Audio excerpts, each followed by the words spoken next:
dismissed every accomplishment I've made. You've talked about my father.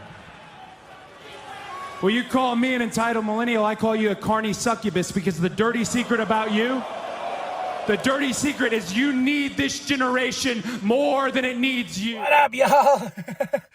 Happy New Year. It's January 1st, 2025. A New World podcast to start off the year. I'll be reviewing NXT. Sorry, I'm a little out of breath. Took my first walk of the new year to get myself going, get myself rolling. And what I watched before I took my nice walk around the beautiful woods of Flagstaff, Arizona, I watched NXT, December 31st, 2024, the final NXT of 2024. Vic and Booker on commentary. They had their moments of the years, moment matches and stuff like that, and male superstar of the year and all this and that. Those are fun, but I thought this show was really good. But before we go on to that, Max now has AEW. They're slowly cranking out the content for that. So I'm hoping that World's End gets on there so I can actually finish it. And then Netflix has WWE partly. Because I was looking into it on Peacock. They will not lose the WWE content they have, especially with the PLEs and everything like that, until 2026. So you will have to keep your subscription for Peacock. Because I was excited. I was like, oh, all I need is Netflix and Max. That's all I need. Okay, cool. I can like shred these subscriptions and stuff. No. But what's nice though is I'm excited because that means we can chop some bills down. That's what it's about. Like getting back in the motion of a new year is always like, all right, I gotta lose weight. I gotta do this. I gotta do that. You know, I gotta start saving money and stuff like that, which should always be the goal. It shouldn't just be a new year to help that. But for me, it does. And I definitely woke up and I was like, you know what? I gotta get up and walk. December was a very stressful, depressing month. I lost, as Shawn Michaels would say, I lost my smile. You know, I didn't want to, I got up and I was like, I don't want to go out there. It's too cold to walk. And I went back to bed. And then, you know, the holidays, I had fun, a great Christmas, great New Year's and everything like that. But the holidays, traveling and everything, I got to see my grandma, which was awesome. But it's just a lot to travel, you know, a lot to go and get on the road and stuff like that. And I woke up today and I was like, yeah, all right, big head boy, put on the NXT. Watch your NXT. Get yourself motivated. And as I was walking, I was listening to WrestleMania themes from the past few years. And The Weeknd, I still love Blinding Lights. But the other two Weeknd songs, I'm like, I don't understand why they picked these songs. Just because it's The Weeknd? You know, but there is some bangers in there. But I like Blinding Lights.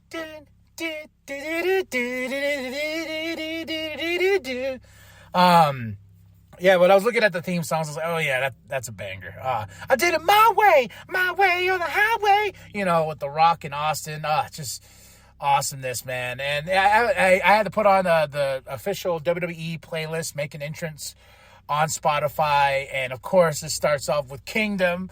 I was out there hitting my chin like I was Cody Rhodes, going, wow. Then, of course, when that Jey Uso comes on, I was like, yeet, yeet. And I tried to do the Io Sky back bendy thing she does when she comes out. Because I will say this, Io Sky's theme music to the ring is a banger, folks, man. Boom, doo, doo, doo, doo, boom, boom. Like, you know, it just has that motion. And he's just like, dun, dun, dun, dun. It has that bass and whatnot, especially in the headphones. Oh, I love Io Sky's theme, man. And I try to do the little bendy thingy, and I like she does when she comes out, and I couldn't. It hurt my back. I was like, ooh, one step at a time, big head boy, one step at a time. Now's the time to start talking some wrestling. And fun fact, everyone knows I copy all my notes in a composition book, or notebook, or whatever I can find to write my notes in. And the official 2024, I think this started in 2024. Let's see. Yeah, this started in August.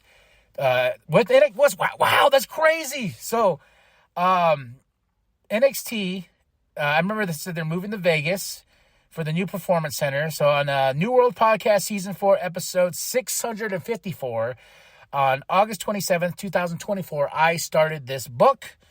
And No Mercy was that weekend as well. Wow, it's crazy. And I'm ending it with NXT December 31st, 2024. I'm ending it with an NXT show. I started this book, Volume 6 of the New World Podcast Notes. That's insane. That's awesome. And so many great notes in here. And I will say, I'm going to go back to doing the after show for just WWE and AEW for now. TNA really burnt me out, and the fact they got rid of Rampage made me like, okay, cool. I don't have to worry about two shows, And I will just focus on AEW and WWE, and if there's some things that interest me outside of those two worlds, I will talk about it. But that's just the focus here. Because, honestly, I will say, at the end of 2024, I switched over to this being Season 5, and it was just going to be a weekly, bi-weekly show, 2 episodes at max. And I got lazy, and I didn't like that. I was usually up to date on wrestling constantly. And with this world, with a bazillion freaking pro wrestling podcasts, I was just like, damn, I can't be out of the loop. So I was like, I'm going to start jumping back on these shows, doing the dates, doing the breakdowns and everything like that. So, because I wanted to set myself apart, and I'm gaining some followers here and there, especially on the TikToks and YouTube shorts and everything. Like, I appreciate everyone that's clicking and liking and subscribing. I appreciate you. You could go listen to another pro wrestling podcast and be like, I like these guys because they break it down and they hate everything. I'm very the opposite, but I have fun with the show. And let's talk about fun. We have Lola versus Jordan. Oh, awesome match, man. Lola Vice, I want to see her as a champion in 2025. I really do. I think Lola Vice is a beast. She's the queen of the underground. She has not lost an NXT underground match. And a concept that was taken from the pandemic era, of the Thunderdome and everything, and made into a better concept of a match in NXT under the brand of Shawn Michaels. But of course, here comes Cora Jade. She has her kendo stick. She has beef, and she tries to get Jordan, but Jordan gets the roll-up win on Lola Vice. And Cora just starts attacking Lola, then attacking Jordan. And here comes Stephanie. And Cora tried to hit Stephanie with the kendo stick. But nope, that did not happen because Stephanie Van Cure was like, nope, this ain't going to happen. And Lola Vice was right behind her. Cora ducked in time, and Lola decked Stephanie. Like, oh my God, no. That classic old spot.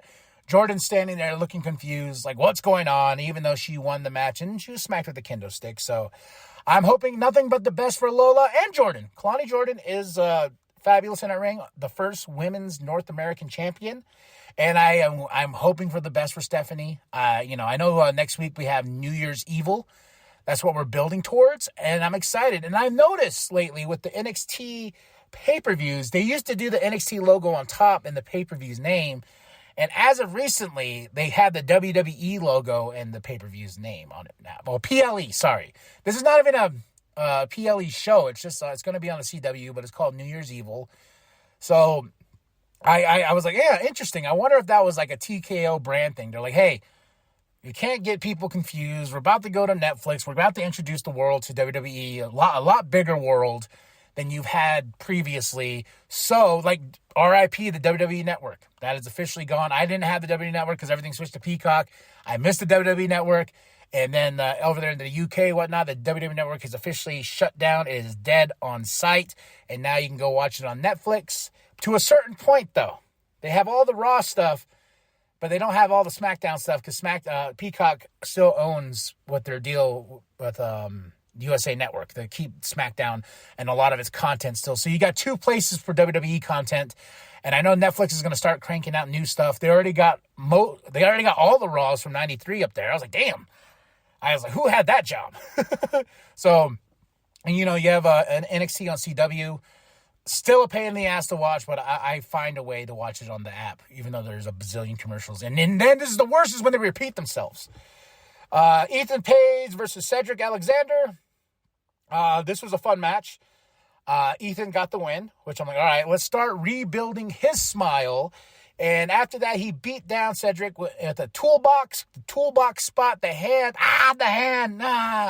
because Ethan's like, what he did to Javon Evans, like, I'm going to take your smile. So I hope this is the year of ego and Ethan Page gets back to that championship. But I know next week on New Year's Evil, Oba versus Eddie and Trick. That's going to be a fun three-way. Lash and Jakara versus Shotzi and Gigi. I love the fact they have Tatum Paxley with them. And Kaden and Katana, three-way. But, of course, Fatal Influence influenced the finish. And Lash and Jakara got the win. The Meta Girls. I want to see them back on main WWE because I like the fact that they were up there for a bit. Then they kind of got brought down. But JC causing the loss for these other two teams. And Lash and Jakara get the win. Then we get Izzy Dame versus Sol Ruka, who I still say is the MVP of 2024, even though I didn't even get the female superstar of the year, but the male superstar of the year is Oba.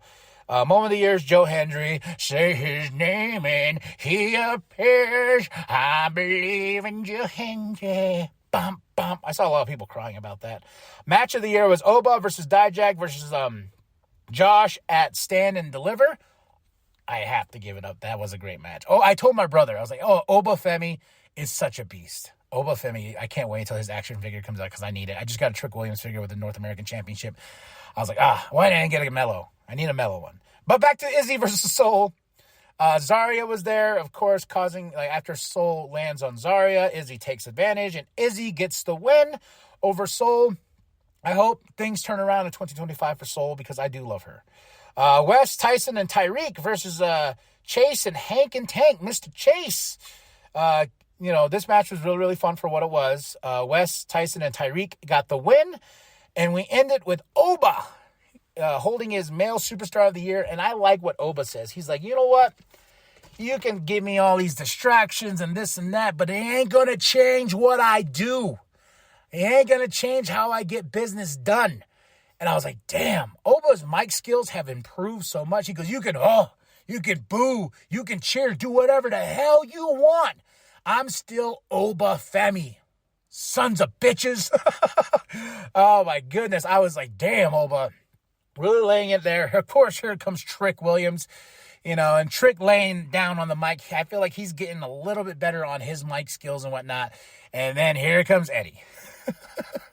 I don't know what we're doing with Eddie, especially that finish between Trick and Eddie being the double pin and everything like that. I don't get it. I rather have had Oba versus Trick one-on-one because Trick lost his championship to Ethan Page was it a triple threat or was it a fatal 4-0? Either or, he lost it in the same scenario match. So I'm guessing Oba will pin Eddie and that's how he'll win so we can protect Trick. But I just don't understand why Eddie's there. This is more of a better storytelling between Oba and Trick. I just don't really care for Eddie Thorpe being there. No offense against Eddie. I think he's busted his ass off. I think he's good, but I still think he needs more work with his character.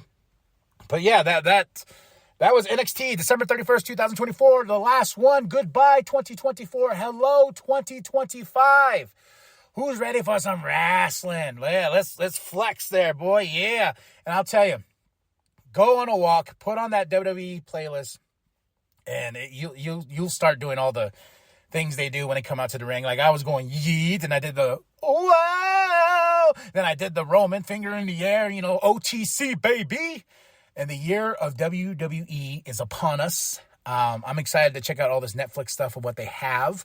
I saw it all, and now they were like, my wife's like, oh, you got your AEW stuff. I was like, yeah. I want to see what the Netflix stuff is first. So you can see where my focus is. And I will say this too.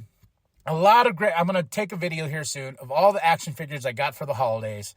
I'm excited. It's an overhaul. It's an overkill, pretty much. But I got some new Codys and whatnot. I got a new Roman Reigns. I got a Jey Uso. I got a Anita Jacob Fatu, Solo and everything like that. And so John Cena and CM Punk. I got a lot of figures that I'll show off. And one figure I saved, which is funny because I got it only for $8 at some thrift shop down in Avondale. The Armadillo, I think it's called. I got an NWA book, a history of the NWA, which I thought was really, really cool. But I saved a Candice LeRae figure, which I was like, I saved her. Then everywhere we went to go look for action figures on my way from New Mexico to here, and there, back and forth, I've seen nothing but Candice LeRae figures. So I was like, well, you know what? If I'm the only one that's going to own this Candice LeRae figure, I will be the only one, damn it. Because I like her. But yeah, it was just weird. I bought it for $8, and then I've seen it everywhere on the pegs, like multiple Candice LeRae figures. But that's besides the point. I'll take that video. I'll put it up. But thank y'all. Happy New Year 2025. Tell me what you thought of NXT December 31st, 2024. Are you excited about the Netflix stuff? Are you excited about Max and AEW? My match of the night, it has to be Lola and Jordan. Like I said, Lola Vice, next women's champion. I know Julia's next. I know Julia's going to take that championship from Roxanne. I just feel it. And we're going to have a new champion, Oba. New Year's Evil. It's all next week. And tonight is Dynamite Fight for the Fallen. I'm excited to see that show. Like I said, with the past December itself has really got me out of the loop, especially with AEW stuff. Like I've been tuning in here and there, watching what I can and whatnot. My main focus has been WWE just because they've been on fire and grabs my attention more. But I'm going to do better, get back to walking, get back to eating better, and let's go! Let's go! All right, y'all. Happy New Year again. Like and subscribe. Share it with your grandma. Share the bum down at Walmart. I am KMB, the Sexy Ninja. And remember, the New World Podcast is for life, brother. The match is over. Chip, get in there. Told you, Vic.